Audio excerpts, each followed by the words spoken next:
Hello guys, इस video में हम ये क्वेश्चन करने जा रहे हैं। ठीक है, ये भी P Y Q E I T M का। Let P x is equal to 5/13 raise to the power x, ठीक है, plus 12/13 raise to the power x minus 1 for all x belongs to R. ठीक है, then which of the following statements is are true. ठीक है, तो इसका अगर आप ग्राफ देखोगे पी एक्स का, तो it will look like this. ठीक है, तो ये पी एक्स का ग्राफ है 5/13 raise to the power x plus 12/13 raise to the power x minus 1। ठीक, इसका ग्राफ कुछ ऐसे ही बनेगा। दिख रहा है आपको, ये स्ट्रिक्टली डिक्रीजिंग है ऑन आर में एंड इट हैज एग्जैक्टली 1 0। ये एक्स एक्सिस को एक ही बार काट रहा है। ठीक है, स्ट्रिक्टली डिक्रीजिंग है। तो ये ऑप्शन देख के आप बता सकते हो। ग्राफ हम बाद में देखेंगे ऐसा क्यों बन रहा है। The equation p x is equal to 0 has exactly one solution in R. ठीक है भाई, एक ही बार काट रहा है एक्स एक्सिस को पी एक्स का जो ग्राफ है। और लास्ट ऑप्शन क्या बोला, p s is strictly decreasing for all x belongs to R, ये भी ठीक है। ठीक है, बी और सी गलत हो जाएंगे। सी बोला दो सॉल्यूशन है, p x is equal to 0 is exactly two solution in R, तो गलत है। ये बी वाला भी गलत है, स्ट्रिक्टली इंक्रीजिंग बोल रहा है, पी एक्स स्ट्रिक्टली डिक्रीजिंग है आर में। ठीक है, तो A and D option are true. अब हम देखते हैं इसका ग्राफ ऐसे क्यों बन रहा है। ठीक है, तो हम थोड़े से फैक्ट्स रिकॉल कर लेते हैं। Recall some facts. ठीक है, पहला कि ये अगर ए 0 और 1 के बीच में है, तो ए की पावर एक्स का जो ग्राफ है वो कुछ इससे बनता है, स्ट्रिक्टली डिक्रीजिंग।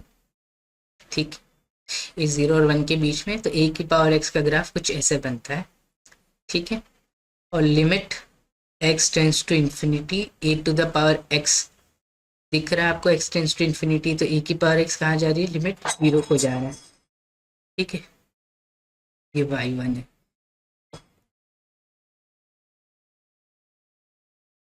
ठीक है, ये 0,1 है। 0 पे वैल्यू ए की पावर 0 1 हो जाएगा।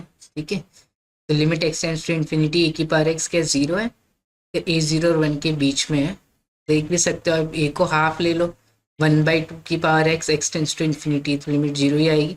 ठीक है, और limit x tends to minus infinity e की पावर एक्स, ये क्या है, इंफिनिटी है। ठीक है, दिख रहा है आपको, एक्स माइनस इंफिनिटी की जा रहा है, ई की पावर एक्स इंफिनिटी को जा रहा है। ठीक है, ए और 0 1 के बीच में, then this things are true. अगर ए ग्रेटर देन 1 हो जाएगा, देन इट देन ए की power x graph will look like this, strictly increasing. E की पावर एक्स का तो याद ही होगा, एक्सपोनेंशियल फंक्शन ई की पावर एक्स का ग्राफ भी ऐसे ही बनता है। ठीक है, दिस इज 1। तो limit x tends to minus infinity e की power x, limit x tends to infinity e की पावर एक्स क्या हो जाएगा, इंफिनिटी हो जाएगा। ये बेस एक से बड़ा है, एक्स इंफिनिटी की तरफ जा रहा है, तो इंफिनिटी की तरफ जाएगा। और limit x tends to minus infinity e की पावर एक्स, ये 0 हो जाएगा। ठीक है, ए की पावर माइनस इंफिनिटी 0 को जाएगा। ठीक है, ये फैक्ट्स आपको पता होनी चाहिए, और ये भी पता होनी चाहिए d/dx ऑफ ए की पावर एक्स, ये क्या होता है, ए की पावर एक्स ln a। और ln का ग्राफ, ln x का ग्राफ कुछ ऐसे होता है, दिस पॉइंट इज 1, ln 1 0 होता है। तो 0 और 1 के बीच में ln x क्या होता है, नेगेटिव होता है। ठीक है, और all x belongs to 0 and 1, ln x is negative, ln x is less than 0। ठीक है, 0 और 1 के बीच में ln x की वैल्यू क्या, y is equal to ln x है, ln x नेगेटिव है। ठीक है, ये सब चीज़ें पता है, तो आप ये ग्राफ बनाने के लायक हो गया। अब ये ग्राफ बना सकते हो आराम से। P x is equal to 5/13 की पावर एक्स प्लस 12/13 की पावर एक्स माइनस 1। ठीक है, पी एक्स के आपका 5/13 और raise to the power x plus 12/13 raise to the power x minus 1। ठीक है, तो पी डैश ऑफ एक्स निकालो। e की पावर x का डिफरेंशिएशन क्या होता है, e की पावर x ln e, तो 5/13 raise to the power x ln of 5/13 plus 12/13 raise to the power x ln of 12/13। One constant, इसका डिफरेंशिएशन 0 हो जाएगा। p डैश ऑफ x आपका ये आ गया, ठीक। This is your p dash of x। आपको पता है एक्सपोनेंशियल है 5/13 raise to the power x, ये तो पॉजिटिव होगा। ln ऑफ 5/13, 5/13 एक से छोटा है, पॉजिटिव और एक से छोटा है तो ये नेगेटिव होगा। टोटल ये क्वांटिटी जो है नेगेटिव हो जाएगी, लेस देन 0। ऐसी ये वाली क्वांटिटी नेगेटिव हो जाएगी, इनका सम भी क्या हो जाएगा, नेगेटिव हो जाएगा। तो p डैश ऑफ x जो है वो लेस, ये क्या आ गया, लेस देन 0 आ गया। नेगेटिव प्लस नेगेटिव नेगेटिव ही हो जाएगा, तो p dash of x less than 0 हो गया for all x belongs to r। px is continuous on r and differentiable on r। sum of two differentiable function is differentiable, ठीक है। तो p is smooth function, ठीक है, continuous function। p dash of x is less than 0 for every x belongs to r। तो px is strictly decreasing on r। इससे हम ये बोल सकते हैं px is strictly decreasing on r, ठीक है। p of 0 निकालो। p of x अगर आपका ये है तो p of 0 क्या आएगा, 5/13 की पावर 0 1, ये भी 1, माइनस में 1 तो 1 आ जाएगा p of 0, ठीक है। p at x is equal to 0 is 1, p की 0 पे वैल्यू 1, p स्ट्रिक्टली डिक्रीजिंग है r में, ठीक है। अब limit x tends to infinity p of x, ये क्या आएगा बताओ। p of x ये है ना, limit x tends to infinity लगा रहे हो, यहाँ पे भी limit x tends to infinity, इधर भी limit x tends to infinity, ठीक है। तो ये 0 को जाएगा, ये भी 0 को जाएगा, ये -1 को जाएगा, ठीक है। ये लिमिट क्या आ जाएगी, -1। Limit x tends to infinity p of x is equal to -1, ठीक है। क्योंकि px क्या है आपका, दोबारा से बता देता हूँ, 5/13 plus 12/13 raise to the power x -1। Limit लगा दो x tends to infinity, p of x is equal to limit x tends to infinity, this अलग अलग कर लो,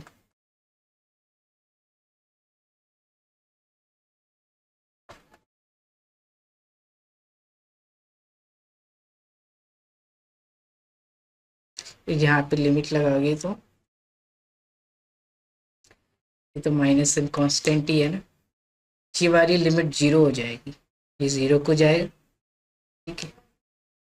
बेस x से छोटा है और x टेंड्स टू इंफिनिटी, 0 को जाएगा, ये -1 को जाएगा, तो टोटल -1 को जाएगा। तो limit x tends to infinity p of x -1 आ जाएगी। Limit x tends to -infinity p of x, ये कहाँ जाएगा भाई, ठीक है, ये इंफिनिटी को जाएगा क्योंकि बेस x से छोटा है, स्ट्रिक्टली डिक्रीजिंग है, तो -इंफिनिटी पे x जब टेंड करेगा तो 5/13 raise to the power x infinity को जाएगा, ये भी इंफिनिटी को जाएगा। तो ये मिलके बहुत बड़े नंबर हो गए, और -1 है तो ये भी लिमिट इंफिनिटी आएगी। तो limit x tends to -infinity p of x is infinity, limit x tends to infinity p of x is -1, ठीक है। अब ये सारी चीज़ें को जोड़ के हमें ग्राफ बनाना है, ठीक है। ये y इक्वल टू -1 है, limit x tends to infinity p of x क्या है, -1 है, ठीक है। Limit x tends to infinity p of x क्या है, -1। इंफिनिटी की तरफ जा रहा है तो वैल्यू -1 की तरफ जा रही है। p of 0 कितना निकाला था आपने, यहाँ से देखो 1 निकाला था, 0 पे वैल्यू 1 है, ठीक है। और कंटिन्यूस फंक्शन है, स्ट्रिक्टली डिक्रीजिंग है, ठीक है। -1 और 1 -1 1 क्लोज पूरा रेंज में आ रहा है, ठीक है, 0 से दिस इन्फिनिटी में।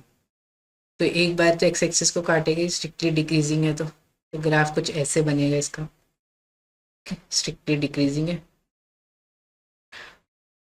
और limit x tends to minus infinity, p of x क्या इन्फिनिटी है, तो माइनस इन्फिनिटी को जा रहा है तो पी एक्स की वैल्यू इन्फिनिटी की तरफ जा रही है।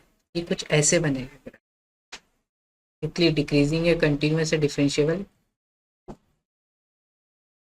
ठीक है। तो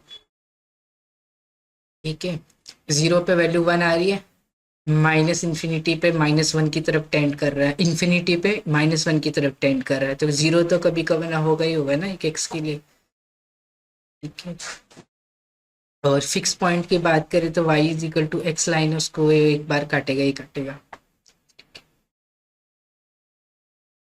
इसमें फिक्स पॉइंट भी होगा, यूनिक फिक्स पॉइंट, ये ऑप्शन में ये भी डाल सकते थे, ठीक है। समझ में आएगा हमने कैसे सारी इंफॉर्मेशन को गैदर किया, फिर ग्राफ बना दिया, ठीक है। इस ग्राफ लुक लाइक दिस, ये ऐसे बनेगा एग्जैक्ट ग्राफ, स्ट्रिक्टली डिक्रीजिंग है, 0 पे 1 वैल्यू आ रही है, ठीक है, एक्स टेंड्स टू इन्फिनिटी -1 की तरफ टेंड कर रहा है, ये इसका रूट आ रहा है 2 या 2 से थोड़ा पहले आएगा, ठीक है।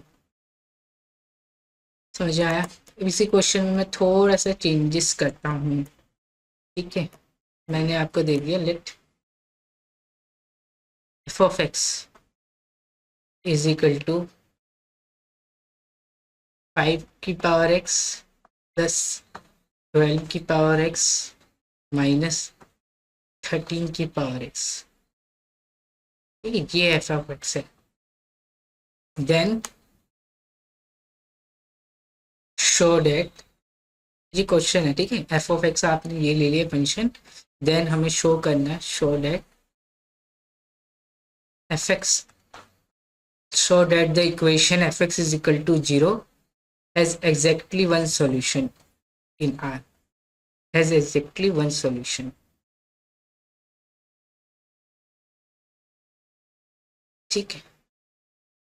अभी इसका ग्राफ बनाना is not easy, f x का ग्राफ बनाना इज नॉट इजी, क्योंकि ये इंक्रीजिंग है, ये इंक्रीजिंग है, ये भी इंक्रीजिंग है, माइनस लगा जब डिक्रीजिंग हो गया तो ये मोनोटोनिक बनेगा ही नहीं, इसका ग्राफ आप बनाओगे तो ग्राफ जो होगा वो मोनोटोनिक नहीं बनेगा, ठीक है। स्ट्रिक्टली इंक्रीजिंग स्ट्रिक्टली डिक्रीजिंग कुछ नहीं कह सकते, आप डैश ऑफ एक्स निकालो, कुछ नहीं बोल सकते हम, ठीक है। लेकिन एक ध्यान रखो, 13 की पावर एक्स से डिवाइड कर दो तो एफ एक्स क्या हो जाएगा, 13 की पावर एक्स, इसको ऐसे लिख सकते हैं 5/13 is the power x plus 12/13 की पावर एक्स माइनस में 1, ऐसे लिख सकते हैं इसको। हमने 13 की पावर एक्स से मल्टीप्लाई डिवाइड कर दिया तो ये हो गया, डिवाइड के 13 की पावर एक्स से तो 5 की पावर एक्स ओवर 13 की पावर एक्स, तो ये होगा, ये फिर -1 होगा, ठीक है। So this is your F of x, ठीक है। एफ एक्स के आगे ये आ गया 13 raise to the power x into में दिस, ठीक है। अब ध्यान से देखो, ये जो है ये हमारा जो पहला वाला जो क्वेश्चन था उसमें क्या था, ये पी ऑफ एक्स था 5/13 की पावर एक्स प्लस 12/13 की पावर एक्स माइनस,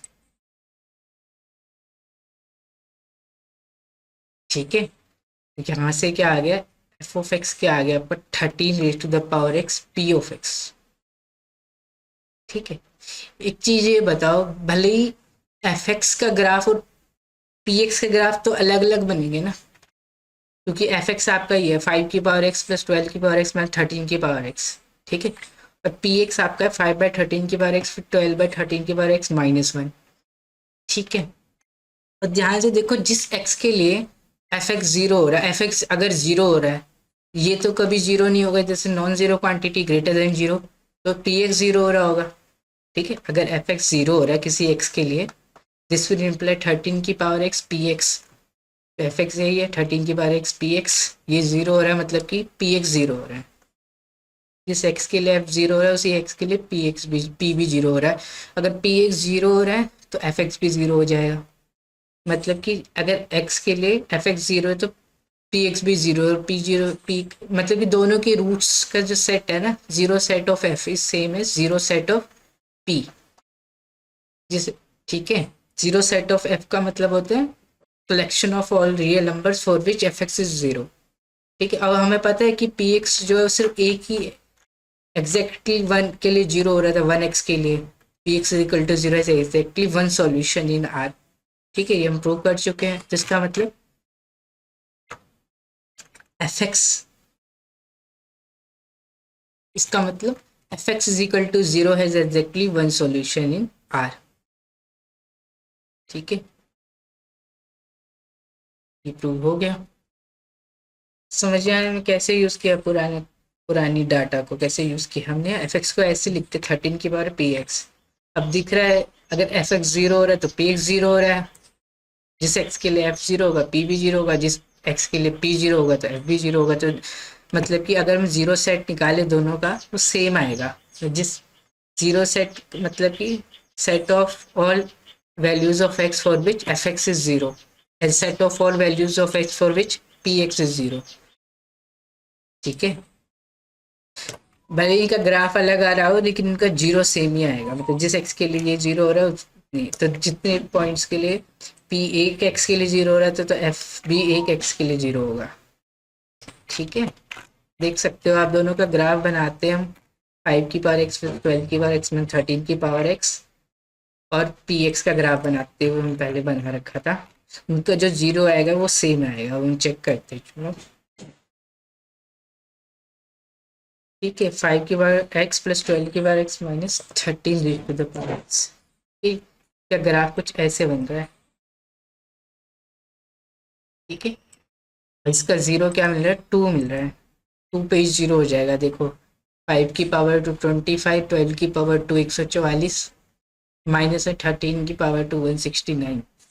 ठीक है, 144 प्लस 25, इससे आप हिट एंड ट्रायल से भी निकाल सकते हो। 169 ही होता है। ठीक है, तो माइनस 169 जीरो, 2 पे जीरो आ रहा है। 5 और 13 की पावर एक्स,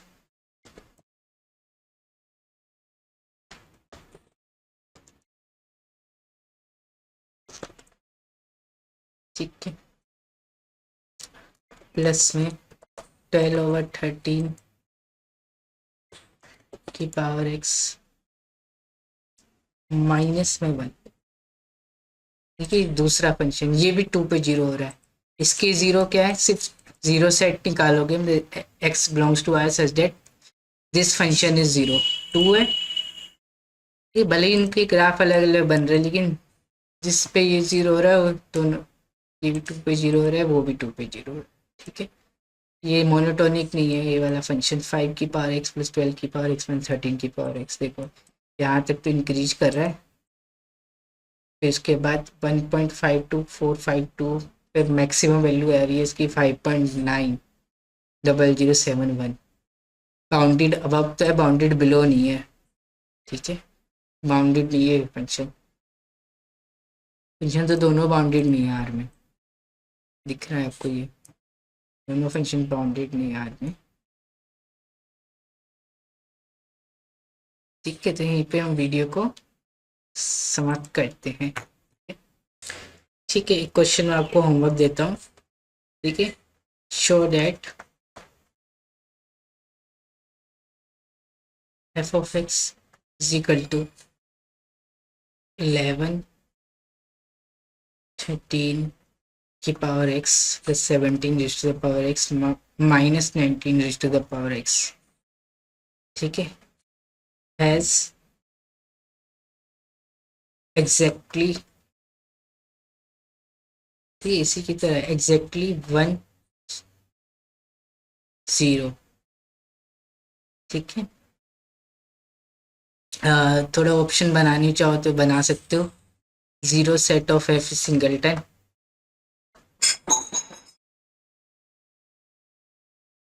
ठीक है। Second, zero set of f is compact.